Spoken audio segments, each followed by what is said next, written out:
नमस्कार। पहली बार तो आप ये पूछना चाहते हैं हम आपसे कि एक ऐसे पोजीशन पे रहते हुए जहां पर आप पूरे राज्य के प्रथम नागरिक के रूप में हैं और वहां पर पहुंचने के लिए मैं समझता हूं एक बहुत तगड़ा पॉलिटिकल बैकग्राउंड होना चाहिए, जहां पर आपने लोगों की सेवा की है, लोगों से जुड़े हुए हैं। आपका सफर कैसा रहा पॉलिटिक्स के साथ? क्या कहीं से प्रेरणा थी कि भाई हम पॉलिटिक्स करें पहले से, या फिर ये एक एक्सीडेंटल चीज थी?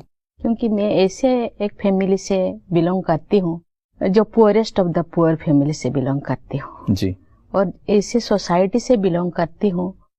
मैं तो कभी एक्सपेक्ट नहीं किया था कि मैं पॉलिटिक्स में जाऊं। मैं सोच रही थी कि थोड़ा पढ़ लिख लूं और नौकरी कर लूं और फैमिली को थोड़ा फाइनेंशियल सपोर्ट दूं।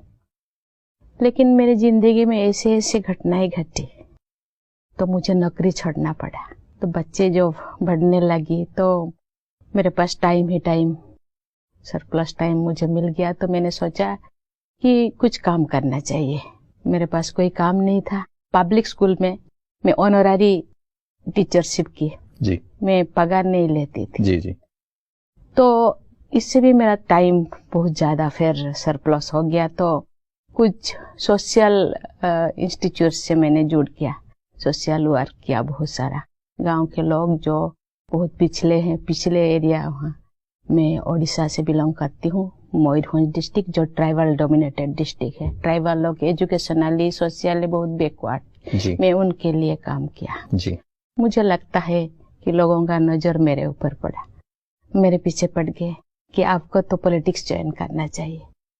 तो आप सोशल वर्क कर रहे हैं, आप इतना टाइम दे रहे हैं, फैमिली को दे रहे हैं। नहीं, मुझे नहीं जाना है क्योंकि बच्चे बहुत छोटे हैं। लेकिन मेरे पीछे ऐसे वो लोग पड़ गए कि वो मेरे पतिदेव को वो लोग समझने लगे। तो उन्होंने भी कहा नहीं देखिए, मैं ऐसे सोसाइटी से बिलोंग करती हूँ जो अभी तक उनका सोच बदला नहीं। एक महिला जब सोसाइटी से बाहर, घर से बाहर जाएगा तो तरह तरह के, क्योंकि आप जो कहते थे कि पॉलिटिक्स को थोड़ा दूसरे नजर से लोग देखते हैं। बिल्कुल, लोग ऐसे समझते हैं पॉलिटिक्स एक डर्टी वाटर्स है, वहां पर जाना नहीं चाहिए। और फिर एक वोमेन के लिए, एक फिर ट्राइबल वोमेन के लिए जो गांव के हैं, गांव के लोगों का सोच तो ठीक नहीं है। तो मैंने सोचा आप जो चाहते हैं, लेकिन वो कभी रात को भी 24 आवर सर्विस, कभी कहाँ क्या हो गया, मुझे जाना पड़ेगा। तो इसके लिए आपको मेंटली आपको प्रिपेयर होना पड़ेगा। उन्होंने कहा कोई बात नहीं। तो मुझे ऐसे टिकट मिला तो लोगों ने मुझे मेरे लिए काम किया, मैं जीत गया, फिर वाइस चेयरमैन बन गया।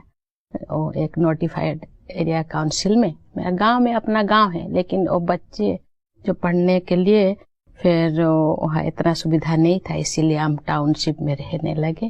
तो टाउनशिप में फिर मुझे वाइस चेयरमैन बना दिया गया और मुझे कुछ काम दिया गया। वो काम को मैं ऐसे किया कि हर कोई अप्रिशिएट किया जी। तो मुझे वो भी टर्म खत्म नहीं हुआ, मुझे फिर टिकट दिया गया कि एमएलए की, एमएलए भी बन गई। फिर मुझे मंत्री बना दिया गया, मंत्री तो बन गई। फिर वहाँ भी बहुत अच्छा काम किया। मुझे इसलिए फिर दूसरा टर्म भी मैं मिली, मुझे अवार्ड भी मिला। अवार्ड मुझे बेस्ट एमएलए का अवार्ड मिला। और मंत्री में भी मुझे जो डिपार्टमेंट, मुझे 2-3 डिपार्टमेंट दिया गया, मैं बहुत अच्छा काम किया।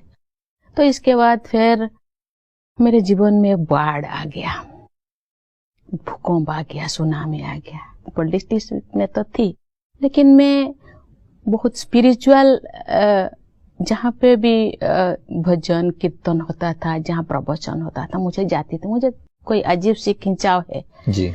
बहुत सारे किताबें पढ़ती थी, मुझे बहुत अच्छा लगता था। उसी माइंड के मैं हूँ।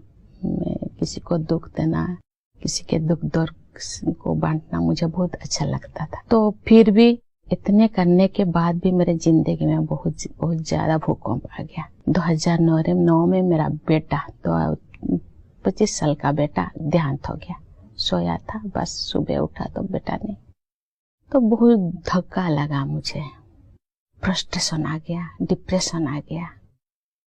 तो पहले से भी मैं मिली थी ये ब्रह्मा कुमारी आश्रम के भाई। 2002 में एक भाई मुझे बोला कि चलिए को ब्रह्मा कुमारी आश्रम जाना है, वहाँ का कोर्स करना है, वहाँ बहुत अच्छा है। मैंने सोचा, मैंने तो बहुत सारा स्पिरिचुअल संस्था के साथ मैं जुड़ चुकी हूँ और मुझे लगता कि ऐसे ही एक संस्था होगा शायद। मुझे तो वहां पर भी जैसे दूसरी संस्थाओं में होता है ऐसा कुछ हो रहा होगा। तो मैंने बोला कि फिर मैं बहुत 2-3 जगह भी और मैं थोड़ा बोलने के लिए मुझे गेस्ट के रूप में मुझे वहाँ इनवाइट करते थे। मैं जाती थी, थोड़ा बहुत बोल लेती, फिर आ जाती थी। कोर्स की किताबें भी मैंने पढ़ी। मैंने सोचा टाइम शायद नहीं दे पाऊंगी, रोज रोज आना कोर्स करना ये शायद नहीं कर पाऊंगी। तो जो इतना आने के बाद मैंने सोचा नहीं, जिंदगी जीने के कैसे जी पाऊंगी, तो जी तो नहीं पाऊंगी मुझे लगता है कि लेकिन जीना तो है। लेकिन मेरे पीछे और भी जो लोग हैं उनके लिए जीना है, और भी मैं 2 बेटा 1 बेटी, उनके लिए मुझे जीना है। तो जीऊंगी कैसे? तो डिप्रेशन में 2 महीने में चले गई। मैं नींद नहीं, रोती रही। नींद मारूंगी तो नहीं, मैं तो, लोग कहते हैं कि ये तो मर जाएगी, लेकिन मैंने सोचा नहीं, मुझे नहीं मरना है, मुझे जीना है। लेकिन जीने के लिए एक आधार चाहिए। आधार क्या होगा? तो मैंने कॉल किया, ये संस्था को कॉल किया, बहनें आई तो कोर्स किया। कोर्स तो किया लेकिन मुझे कुछ भी सुनाई नहीं दे रहा था, क्या बोल रहे थे, क्या क्या ऐसे ऐसे। क्यों पहले से नहीं आई इसी संस्था को? तो ये प्रश्न अंदर था। हाँ, क्यों इसी संस्था से क्यों नहीं जुड़ा? शायद मेरे कारण ही ये सब हुआ, ये हुआ, ऐसे होता तो शायद नहीं होता। तो फिर जुड़ गया। तो कुछ दिन तो फिर मैं घर से ही नहीं निकली, लोगों से मिलना जुलना बंद कर दिया। लोगों मुझे मेरे कार्यकर्ता लोग आए, नहीं आपको तो घर में नहीं रहना है, आपको जाना है, लोगों से मिलना है, आपको दूर दूर बांटना है। तो फिर आपका जितने गाँव है सब, हम सब आपके बच्चे हैं। अब तो एक बच्चा खोए, हम तो 1000 बच्चा, लाखों बच्चा आपके हैं। तो मैंने सोचा ठीक है। फिर मुझे इतना रेस्पॉन्सिबिलिटी दिए डिस्ट्रिक्ट के, स्टेट के, तो फिर घूमते रहे, फिर भूल गई, सब कुछ भूल गई। फिर यहाँ भी सुबह शाम आने लगी, संस्था को आने लगी।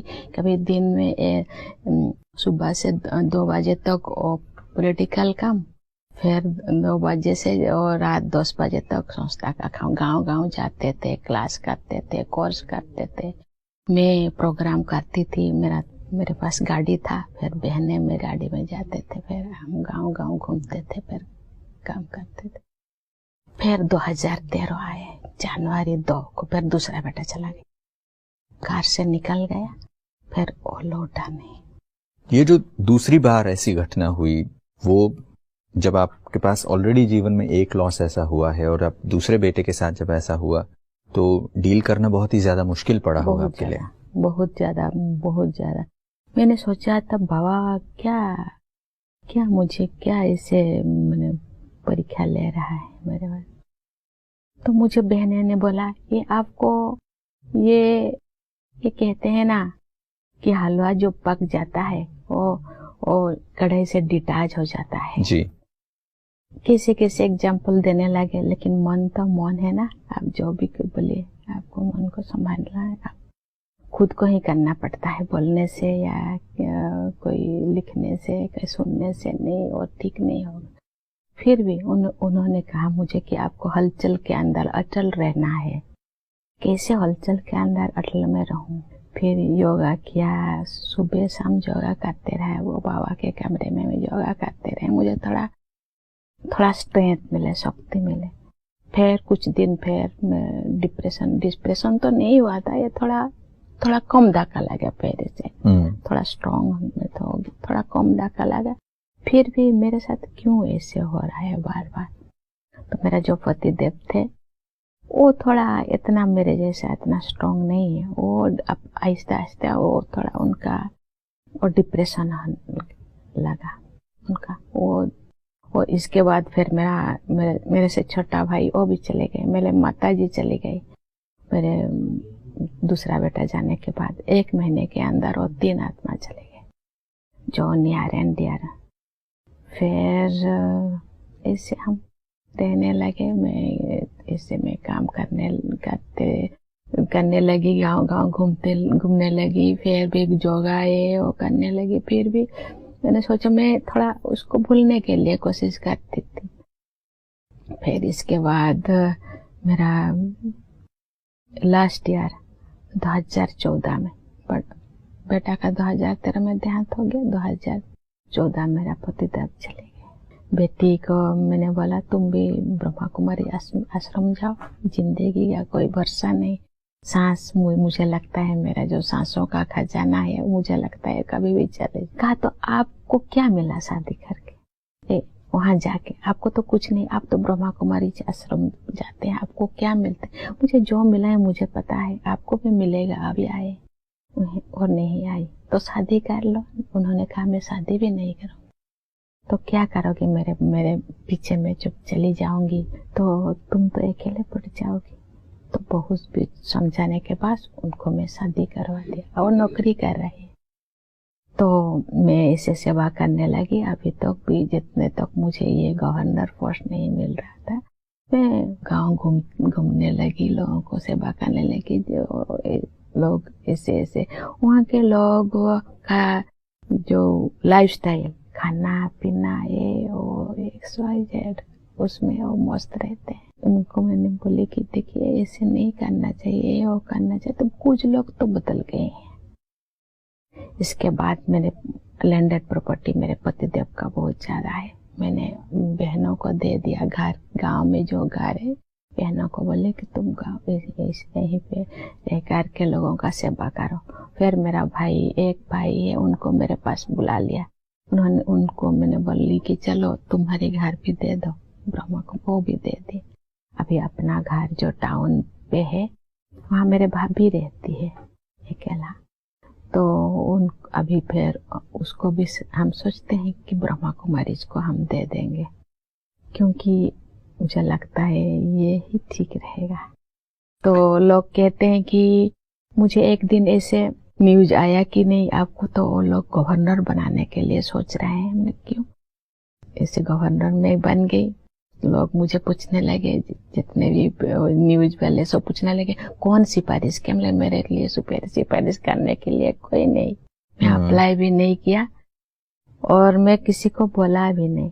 मुझे पता नहीं कौन मुझे गवर्नर बना दिया।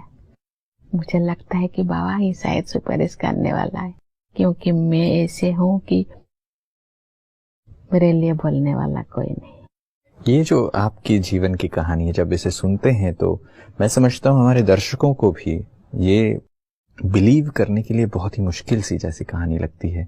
वो इसलिए क्योंकि एक ऐसे बैकग्राउंड से आना जहां पर इतना स्ट्रगल किया हो, ट्राइबल बैकग्राउंड से आना जहां पर इतनी सारी फैसिलिटीज ना हो, फिर भी लोगों की सेवा करते हुए आगे बढ़ना है। जीवन में इतने सारे पर्सनल लॉसेस होने के बावजूद, इतने जीवन में नुकसान होने के बावजूद भी लोगों की सेवा के प्रति समर्पणता रखना, अपने अंदर एक बहुत ही ज्यादा शक्तिशाली व्यक्ति ही कर सकता है।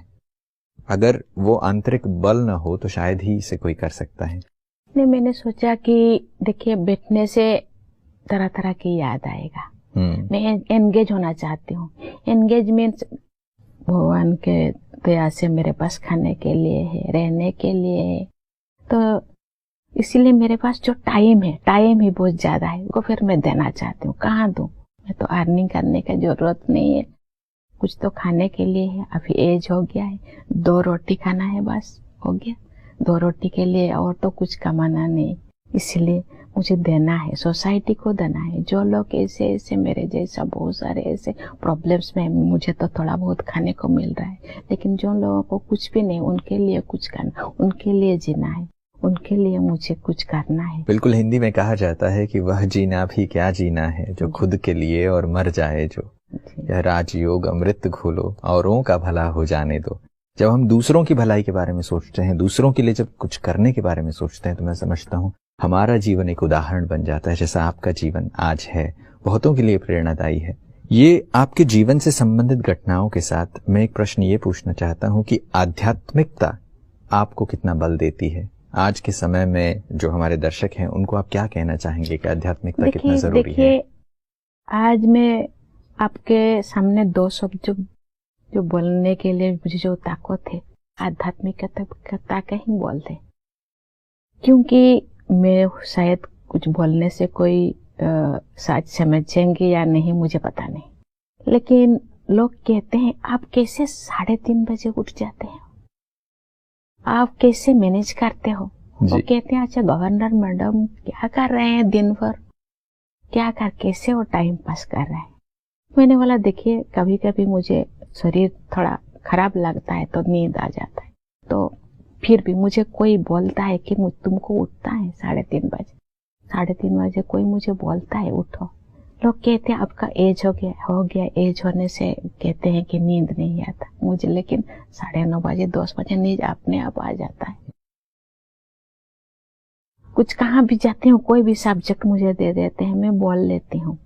मैं इतना पढ़ाई लिखाई नहीं हूँ, जो जस्ट मैंने ग्रेजुएट ही किया है, लेकिन मुझे पता नहीं ये जो बॉल है आध्यात्मिक बॉल जरूर मुझे कुछ देता है। मैं तो यही विश्वास करती हूँ, मुझे ये तो विश्वास के ऊपर निर्भर करे, वो विश्वास करेंगे या नहीं मुझे पता नहीं, लेकिन मैं खुद के ऊपर, भगवान के ऊपर और परमात्मा के ऊपर मुझे बहुत विश्वास है। शायद अगर ये विश्वास बना रहे तो जीवन में बहुत सारी चीजें आसानी से हो सकती हैं। और आपका जीवन वो उदाहरण रहा है कि भाई जहां लोगों की सेवा करते करते जब आप चीजें करते हैं, निस्वार्थ भावना से जब करते हैं, अपने नुकसान को किनारा करके, भले जो नुकसान हो गया उसके बारे में ज्यादा समय न देते हुए जब दूसरों की सेवा में आप अपने आप को लगाते हैं, ईश्वर के साथ को अपने साथ रखते हैं, अपने सही पहचान को समझते हैं, तो शायद तब आप उन्नति की सीढ़ी पर पहुंचते हैं, आप एक ऐसे शिखर पर पहुंचते हैं। आज आप झारखंड राज्य के महामहिम राज्यपाल हैं और आप के इस पोजीशन पर पहुंचते ही बहुत सारे लोग आपसे बहुत सारी अपेक्षाएं करते हैं। आखिरी प्रश्न मैं आपसे ये पूछना चाहूंगा, मैं प्रश्न से ज्यादा एक मैसेज आपसे लेना चाहूंगा कि बहुत सारी ऐसी बच्चियां हैं, लड़कियां हैं जो शोषण के शिकार हैं, उनको इक्वल अपॉर्चुनिटीज नहीं मिलती, उनको वो प्लेटफॉर्म नहीं मिलता आगे बढ़ने के लिए हो, लड़कियां हैं इसलिए। ऐसे समाज में जहां पर ये भेदभाव होता है, ऐसे समाज के प्रति भी, हमारे दर्शकों के प्रति भी और उन लड़कियों के प्रति भी आपका क्या मैसेज है, आप क्या शुभकामनाएं देंगी? देखिए, आज गवर्नमेंट, एक दिन था जो गवर्नमेंट भी नजरअंदाज करते थे, लेकिन आज गवर्नमेंट लड़कियों के लिए इतने सुविधाएं दी है, लेकिन अवेयरनेस की जरूरत है, लड़की को जानकारी की जरूरत है। लड़की लोग अभी इतने हॉस्टल है, इतने सारे एनजीओज है, लड़कियों के लिए काम करते हैं। आज भी जो झारखंड में हूँ, आज भी लड़की को छोटेपन में ही शादी कर देते हैं, लेकिन कुछ लड़की लोग भाग जाते हैं और हॉस्टल में रहने लगते हैं, क्योंकि वो मेंटली और स्ट्रांग होने की जरूरत है, अवेयरनेस की जरूरत है, जानकारी की जरूरत है। इसीलिए अपने आप को कभी छोटा मत समझना, इक्वल समझना है। मन को कभी भी कभी भी अपने आप को मैं आदिवासी हूँ, मैं ऐसे हूँ, कभी भी मैं सोचा नहीं मुझे होगा, क्योंकि मैं ज्यादा, क्योंकि ये मुझे ऐसे सोचते हो जो मुझे करके दिखाना है, मुझे ज्यादा बल मिलता है। यस, वो मुझे ऐसे बोला, ठीक है मैं करके दिखाऊंगी। तो कभी भी हिम्मत नहीं हारने, वो जुनून होना चाहिए, जुनून होना चाहिए, जुनून होना चाहिए। अगर वो कर लें कि भले कोई कितनी भी कठिनाई आए, ये उसे एक चैलेंज के रूप में लेकर से कंप्लीट करना चाहिए। बिल्कुल। राज्यपाल महोदया, आज आप हमारे साथ स्टूडियो में आई, अपने जीवन के, अपने आध्यात्मिकता से, अपने पर्सनल लाइफ से जुड़ी हुई कुछ इंटीमेट बातें आपने हम सबके साथ शेयर की। और इस एक मुलाकात में मैं समझता हूँ हम सारी चीजें तो आपसे नहीं पूछ पाए हैं, मगर जो कुछ भी आपने कहा, जो कुछ हमारे दर्शकों के साथ शेयर किया, इसके लिए आपका बहुत बहुत धन्यवाद। Thank you. इनके साथ एक मुलाकात में हमने कुछ ऐसी बातें की हैं तो जीवन के लिए प्रेरणादायी हैं। उनका जीवन संघर्षपूर्ण होते हुए भी अनेकों की सेवा में आध्यात्मिकता के साथ ईश्वर को अपना साथी बनाकर जब उन्होंने अपने जीवन को आगे बढ़ाया तो सफलता के शिखर पर पहुंची और दूसरों के लिए भी एक प्रेरणा का स्रोत बनी है। आज की इस एक मुलाकात में बस इतना ही। हम आशा करते हैं कि ये कड़ी आपको पसंद आई होगी। फिर एक दूसरी मुलाकात में आपके साथ शामिल होंगे। तब तक के लिए नमस्कार।